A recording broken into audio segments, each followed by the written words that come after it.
नमस्कार मित्रों। टेट को लेकर और टेट अनिवार्यता को लेकर एनसीटीई के एक हलफनामे पर खूब बहस छिड़ी हुई है। कई महत्वपूर्ण और जाने माने समाचार संस्थानों ने एनसीटीई के हलफनामे की खबर को ऐसा बताया है जैसे उसमें कुछ नया हो गया है, जैसे उसमें कुछ ऐसा हुआ है जो इस सारे मामले में नॉन टेट शिक्षकों के लिए संजीवनी साबित होगा। लेकिन सच क्या है, फैक्ट्स क्या है? क्या वाकई ऐसा हुआ है? क्या वाकई नॉन टेट शिक्षकों को एनसीटीई के किसी हलफनामे से जो उसने सुप्रीम कोर्ट में दाखिल किया है कोई राहत मिलने जा रही है? आज का वीडियो इसी बात पर, और जो भी सही और तथ्यात्मक जानकारी चाहते हैं मित्र, वो इसे आखिर तक देखें, क्योंकि मैं इस वीडियो में एनसीटीई के एफिडेविट यानी कि उसके हलफनामे से जुड़ी सारी बारीकियों और उसके मतलब पर आपसे बात करने जा रहा हूं। दरअसल आपको मालूम है कि अभी इसी मई में सुप्रीम कोर्ट ने स्पष्ट कर दिया कि जो भी शिक्षक 5 साल से ज्यादा की सर्विस का समय रखते हैं अपने पास, उनकी सर्विस और प्रमोशन के लिए उनको टेट क्वालिफाई करना पड़ेगा। यह व्यवस्था पूरे देश पे लागू है, यानी कि पूरे देश के वो शिक्षक जो कि टेट क्वालिफाई नहीं कर पाए हैं, उन्हें रिव्यू पिटीशन में भी कोई राहत नहीं मिली, सिर्फ इस बात के अलावा कि उन्हें अब अगस्त के आखिर में 2028 तक का वक्त मिल गया। इसके अलावा उनके पास कोई राहत नहीं है, यानी उनके पास अभी 2 साल है, उन्हें टेट क्वालिफाई करना होगा। इसमें कोई राहत नहीं है, यह स्पष्ट समझ लें। और यह बात रिव्यू में भी सुप्रीम कोर्ट की उन 2 जजों की बेंच ने डिसाइड कर दी जिसको लीड कर रहे थे डॉक्टर जस्टिस दत्ता।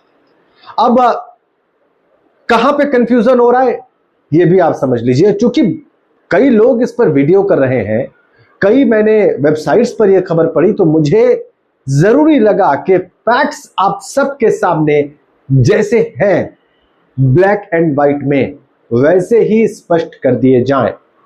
तो तथ्य यह है कि एनसीटीई ने सुप्रीम कोर्ट के कहने पर मार्च 2025 में जब यह मामला पहली बार सुप्रीम कोर्ट में चल रहा था, तो एक एफिडेविट दाखिल किया। अब उस एफिडेविट में एनसीटीई ने क्या कहा? उस एफिडेविट में टेट की अनिवार्यता की बात कही एनसीटीई ने। ये वो संस्था है जो केंद्र सरकार के द्वारा आरटीई एक्ट के तहत नामित की गई है टीचर्स की क्वालिफिकेशन निर्धारित करने के लिए। उस एनसीटीई ने अपनी पहली एफिडेविट में मार्च 2025 में यह स्पष्ट कर दिया कि टीचर्स के लिए टेट की अनिवार्यता आवश्यक है। यह एक रूपता लाने के लिए जरूरी है पूरे देश में शिक्षकों के बीच में, और यह टेट की क्वालिफिकेशन उनके प्रमोशन के लिए भी आवश्यक है। यानी कि पहले हलफनामे में 6 मार्च 2025 को एनसीटीई ने स्पष्ट किया कि टेट एक मिनिमम क्वालिफिकेशन है।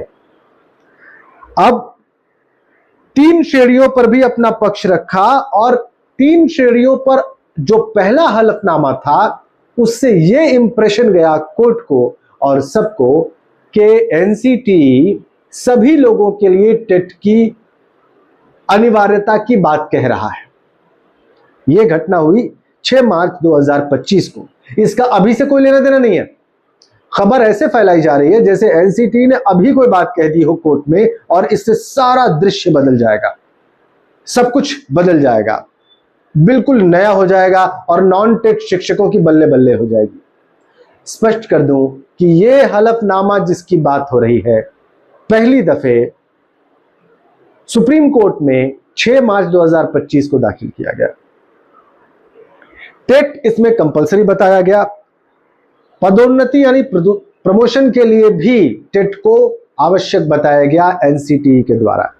अब जबकि जो पिटिशनर्स थे उन्होंने कोर्ट में कहा जो ये कह रहे थे कि भाई टेट कैसे कंपलसरी कर सकते हैं आप आरटी एक्ट लागू होने से पहले नियुक्त शिक्षकों, तो एनसीटी ने अपनी बात को स्पष्ट किया। एनसीटी को अपने हलफनामे को क्लियर करना पड़ा। पहले हलफनामे से मार्च 2025 के एफिडेविट से यह इंप्रेशन गया कि एनसीटी टेट को कंपलसरी चाहता है सभी प्रकार के अध्यापकों पर पूरे देश में, लेकिन बाद में दबाव में और जब भ्रम फैलने लगा और सवाल उठने लगे तो एनसीटी ने उसी सुनवाई के दौरान, पहली सुनवाई के दौरान अपनी पोजीशन को, अपने हलफनामे को क्लियर किया और क्या कहा, साफ किया कि 23 अगस्त 2010 से पहले नियुक्त शिक्षकों पर टेट को पूर्वव्यापी यानी रिट्रोस्पेक्टिव पीछे जाकर लागू नहीं किया जा सकता। यह बात एनसीटी ने बाद में दाखिल अपने क्लैरिफिकेशन में कही। यह क्लैरिफिकेशन था जिसमें कहा गया कि अगस्त 23 साल 2010 से पहले नियुक्त शिक्षकों पर टेट की अनिवार्यता को लागू नहीं किया जा सकता। स्वाभाविक है 2001 से पहले नियुक्त शिक्षकों पर भी इसी हिसाब से, यानी कि आरटी एक्ट न लागू होने की वजह से यह प्रावधान अनिवार्यता का लागू नहीं होता है। लेकिन 23 अगस्त 2010 के बाद से नियुक्त शिक्षकों पर और उनके प्रमोशन पर यह टेट क्वालिफिकेशन की अनिवार्यता लागू रहेगी। तो 3 कैटेगरीज बनाई टेट ने, एनसीटी ने क्षमा करें, अपने क्लैरिफिकेशन में। उसमें 2001 से पहले, 23 अगस्त 2010 से पहले और 23 अगस्त 2010 के बाद के शिक्षकों की बात कही गई। ये एक स्पष्टीकरण था और ये स्पष्टीकरण एनसीटी को कोर्ट में इसलिए दाखिल करना पड़ा क्योंकि बहुत सारा कंफ्यूजन फैल गया था, बहुत सारा भ्रम फैल गया था। यानी ये भी तब की बात है जब सुप्रीम कोर्ट में इस सारे प्रकरण पर पहली सुनवाई चल रही थी, जिसमें जस्टिस दत्ता लीड कर रहे थे बेंच को। ये अभी की बात नहीं है, ये साफ समझ लें, किसी भ्रम में ना रहें।